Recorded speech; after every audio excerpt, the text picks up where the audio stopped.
મહારાજને બોલાવો. મહારાજાને ગુરુદેવના પ્રણામ. અહીં પધારો પંડિતજી, પધારો.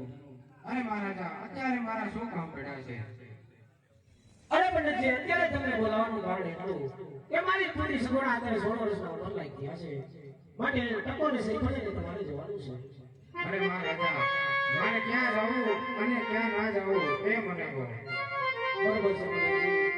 તમે દેશ જાજો, પરદેશ જાજો, એક વિનગરનો જશો, કારણ કે વિનગરના વડિયાનો સાથે મારે 20 વર્ષથી વેર ચાલ્યા જશે. એટલું જ નહીં, ભાવિ ઘરાથી અમોલા છે, માટે વિનગરનો રસ્તો કાપી નો લઈ શકે છે. બરોબર છે મહારાજા. હે આજે હમકે મંગે ગોટે તારી રે